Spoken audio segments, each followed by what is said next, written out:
What is love? In our society, we have two types of love: passionate love and companionate love. Passionate love is described as strong affection that lasts long with a significant other.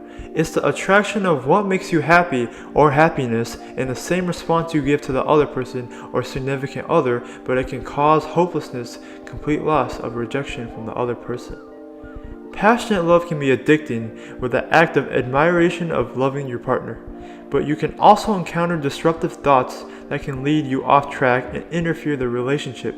Passionate love has feelings of being eager to have sexual desire, but sex is not focus of what passionate love is about.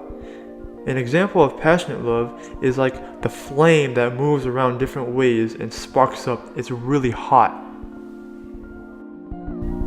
Companion love is a deep affection that you connect with someone in life.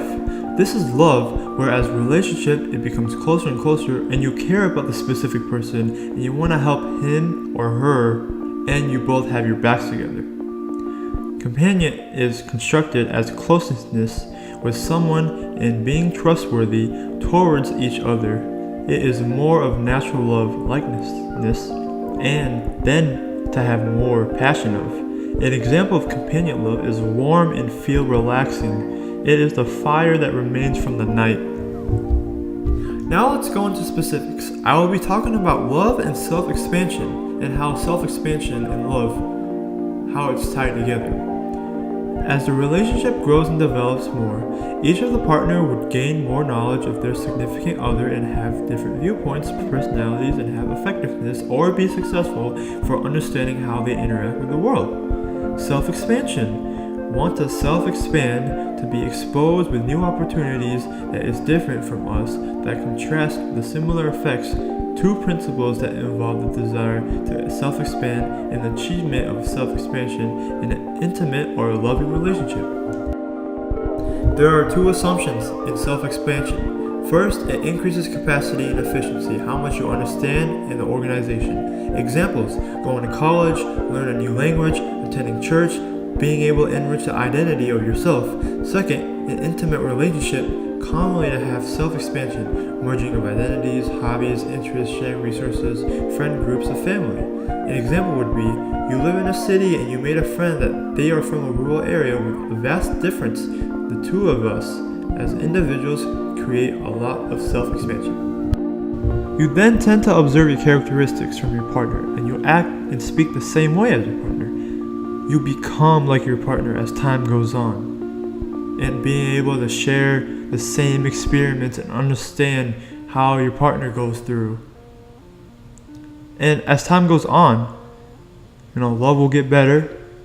When you expand your relationship, you can express the love together. Now we will be talking about self-expansion, love, and the life cycle.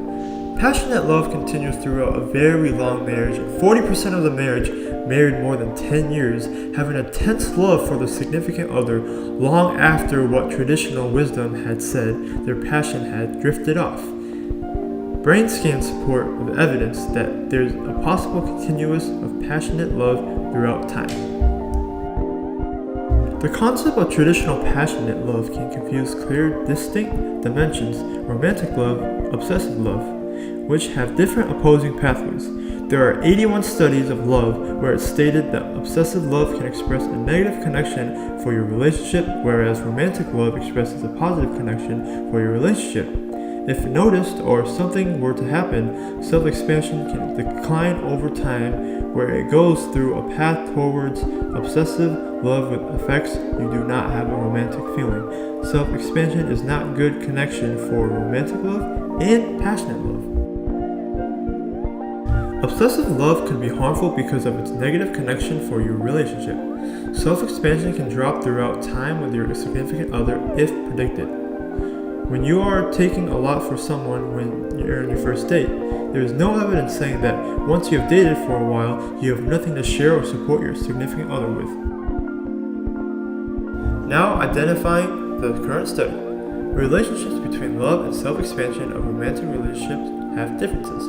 Different romantic elements can go through pathways over time, such as differences in obsessive and romantic love that correlate and connect with passionate and companionate love. There is a love attitude scale where it is represented obsessive and romantic elements of passionate love, which had items from mania and euros.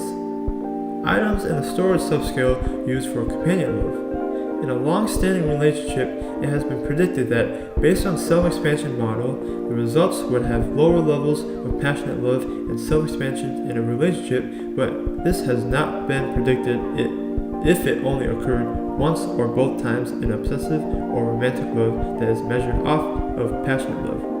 No relationships between the levels of self-expansion and companion love because romantic love dropped 24 months with a non-linear effect.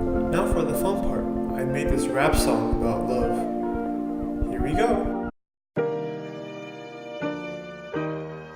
Yeah, now what is left to me? Now what is left to me? Now what is left to me? Now what is left to me? Now what is left to me? Now what is left to me? Now what is left to me? Now what is left to me? Now what is left to me? Now what is left to me? Now what is left to me? Now what is left to me? I get a lot of answers from the Lord above me. I give him everything I do to deserve it. I search for answers when I try and observe it. Cause you know that everything I express, I do it for love. Always gonna go out there to give people a hug. And at the end of the day, I'ma tell them that it's a lovely drug. Now don't get me wrong, it can be bad. Sometimes love can be a little sad. Reminiscing all those happy times when you feel like the king of dimes with the music that features chimes and it really boosts all your enzymes. Yeah, hear me up. So there's two types of love. First you gotta feel passionate. That doesn't mean you're asking for it. It's the part where you have two people that fall in love when they start to have a connection but they don't have no complexion, which leads to the next type of love. Compassionate love is super special thing. First come love, and next come the ring. It'll make you sing for her when you can't even sing. This is the type of love that makes your heart go ding and your body go zing. It gon' leave you staring at your phone, waiting for her name to ring. And at this point, you wanna hold on to your grip and don't let it slip, cause love now what is left to me? I'll tell you now, listen, see. It's a blessing and affection, not beyond your wildest dreams. But love's tough, although that's not what it seems. It's like getting the treasure without touching the beams. Once you get it, it's worth it. Feels like you live in a dream. Nothing better than us playing the same team. Now what is left to me? Now what is left to me? Love is an adventure where you come across someone you admire and you feel inspired, but you're never too tired. All you want is to have a loving desire. That's what love is supposed to require, and it's unexpired. Yeah, Youngsters on the beat. Shout out Aberdeen. Shout out Black Horse. Everyone's love. Love, peace, and positivity. Yeah. It's like 151. Let's get it.